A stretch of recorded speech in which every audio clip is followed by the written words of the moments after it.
मौसम तक चैनल पर आप देख रहे हैं नेशनल वेदर बुलेटिन। मैं हूं देवेंद्र त्रिपाठी। दोस्तों, 25 नवंबर को भारत भर में मौसम कितना बदलेगा, हम इसकी बात करेंगे, क्योंकि देश के कई क्षेत्रों से मौसमी सिस्टम भारत के ऊपर आ रहे हैं। मौसम बदलने वाला है, कई राज्यों में बारिश होने की संभावनाएं बन रही हैं। भारत में एक तरफ पश्चिमी विक्षोभ आ रहा है, साथ ही न सिर्फ पश्चिमी विक्षोभ आ रहा है बल्कि आमतौर पर मध्य में इतनी दूर से कोई बादल का पूरा पैच बन करके आगे नहीं बढ़ता है। लेकिन काफ़ी दिनों के बाद इस तरह की परिस्थितियां देखने को मिल रही कि अफगानिस्तान और पाकिस्तान, यहाँ तक कि ईरान की तरफ से आगे बढ़ते हुए ये बादल भारत की तरफ पहुंच रहे हैं और इनका असर आप देखेंगे उत्तर भारत के मैदानी राज्यों में बादल यहाँ पर पहुंचेंगे। लेकिन ये अलग बात है कि जितनी एनर्जी यहाँ पर दिख रही है अभी, बादलों में उतनी एनर्जी यहाँ पर रहेगी कि नहीं, उतना करंट रहेगा कि नहीं, उतना चार्ज होगा कि नहीं, ये बहुत अहम है। और अगर चार्ज रहेगा तभी यहाँ डिस्चार्ज होंगे, तभी बारिश यहाँ पर देखने को मिलने वाली है। दक्षिण भारत की तरफ से जो हवाएं, जो आर्द्रता, जो नमी पहुंच रही है, वो अब आगे बढ़ेगी और महाराष्ट्र को पार करते हुए मध्य प्रदेश को टच करने लगेगी। गुजरात में भी तमाम जगहों पर बादल बनेंगे और गुजरात के ऊपर घने बादल बनेंगे, क्योंकि कोमोरिन रीजन से लेकर के उत्तरी कोंकण गोवा के बीच में एक ट्रफ रेखा बन गई है और जो पहले पीछे की तरफ थी अब आगे मूव कर रही है और इसके चलते यहाँ पर नमी का फ्लो थोड़ा सा बढ़ेगा और गुजरात के ऊपर एक सर्कुलेशन सिचुएशन बनेगी और तमाम जगहों पर बादल पहुंचेंगे। इन बादलों की आपस में जब कनेक्टिविटी बनेगी तो आगे मूव करेंगे और कई राज्य प्रभावित होंगे। इस बीच एक नया वेदर सिस्टम, साइक्लोनिक सर्कुलेशन 25 नवंबर और 26 नवंबर के बीच में यहाँ पर अंडमान सागर और दक्षिण पूर्वी बंगाल की खाड़ी के ऊपर डेवलप होगा, जो कि पूरब से आ रहा है। और यहाँ पर डेवलप होने के बाद जल्दी ही लो प्रेशर, उसके बाद डिप्रेशन और डीप डिप्रेशन यहाँ पर बनने की संभावनाएं हैं। तो इन तमाम मौसमी सिस्टमों के बीच में क्या कुछ मौसम में बदलाव आपको देखने को मिलने वाला है 25 नवंबर को, आइए अब इसकी बात करते हैं।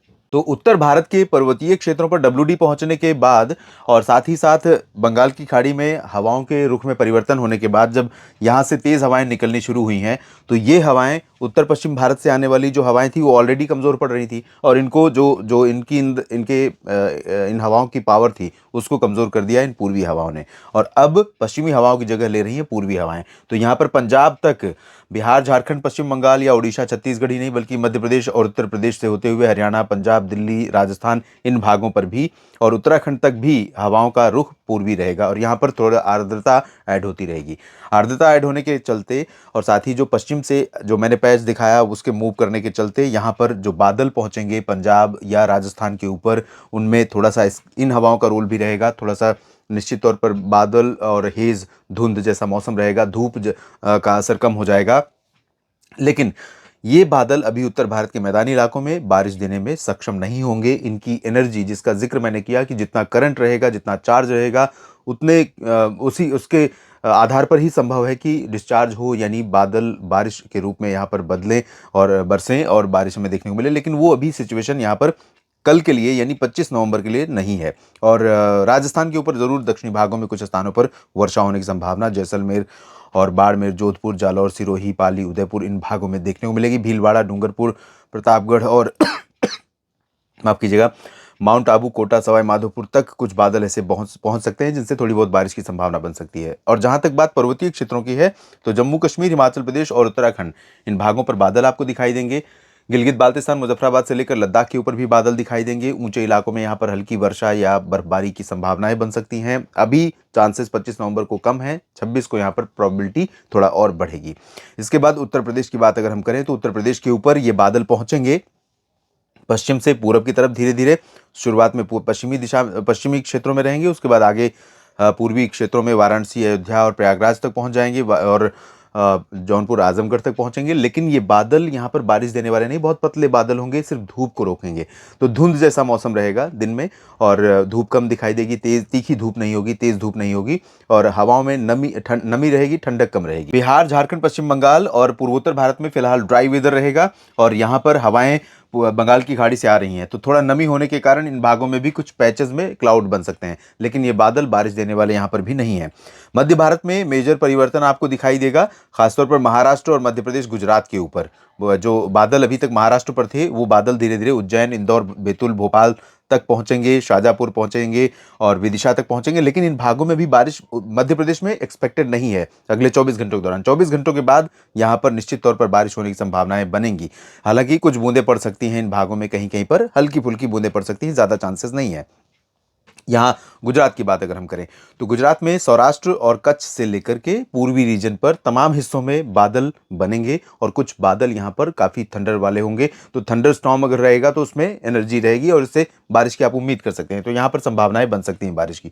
पूर्वी मध्य प्रदेश में भी फिलहाल हल्के बादल आएंगे और बारिश की संभावना नहीं रहेगी, ग्वालियर से लेकर रीवा, जबलपुर और आसपास के भागों तक। लेकिन आने वाले दिनों में यहाँ पर संभावना बन सकती है।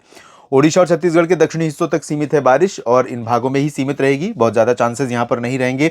लिमिटेड प्लेसेस पर साउथ में सुकमा, दंतेवाड़ा, बीजापुर, नारायणपुर और आसपास के भागों में हल्की वर्षा हो सकती है और कुछ यहाँ पर बारिश हो सकती है दक्षिणी ओडिशा के भागों में। इसके अलावा महाराष्ट्र में आप देखिए तो मराठवाड़ा, मध्य महाराष्ट्र का पूरा रीजन, कोंकण गोवा का पूरा हिस्सा इंक्लूडिंग गोवा, तो सिंधुदुर्ग, रत्नागिरी और रायगढ़ से लेकर मुंबई, ठाणे, कल्याण, पालघर, नासिक, नंदुरबार, धुले, जलगांव, पुणे, अहमदनगर और साथ ही साथ सतारा, सांगली, कोल्हापुर, संभाजीनगर से लेकर नांदेड़, बीड, जालना, हिंगोली तक बारिश की संभावना है। अकोला, अमरावती और चंद्रपुर, गढ़चिरौली में भी बारिश के आसार यहां पर दिखाई दे रहे हैं। दक्षिण भारत के क्षेत्रों की बात अगर करें तो तेलंगाना से लेकर आंध्र प्रदेश, कर्नाटक का पूरा रीजन, तमिलनाडु और केरल, लक्षद्वीप, पुदुचेरी, इन सभी भागों पर बादल काफी रहेंगे, हवाओं में नमी काफी रहेगी। लेकिन यहाँ पर ट्रफ जो बन रही है, यहाँ पर भी ट्रफ है, यहाँ पर भी ट्रफ है, इस वजह से जो फ्लो है हवाओं का वो आगे की तरफ रहेगा। तो इसलिए ये जो पूरा रीजन है, पूर्वी हिस्सा, इन भागों में कम संभावना है। लेकिन उत्तरी तेलंगाना में कुछ स्थानों पर वर्षा हो सकती है और आंध्र प्रदेश के रायलसीमा, दक्षिणी तटीय इलाकों में कुछ स्थानों पर वर्षा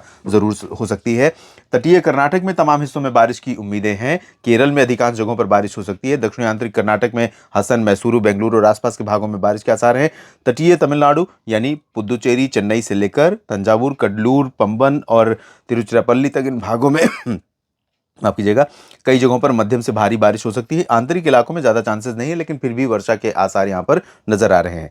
अंडमान और निकोबार द्वीप समूह की तरफ अब गतिविधियां बढ़ रही हैं क्योंकि यहां पर सर्कुलेशन पहुंचेगा और यहीं पर लो प्रेशर बनने की संभावना बनेगी। तो धीरे धीरे अंडमान और निकोबार द्वीप समूह के तमाम इलाकों में बारिश की संभावनाएं बढ़ेंगी और कुछ इलाकों में यहाँ पर भारी वर्षा देखने को मिल सकती है।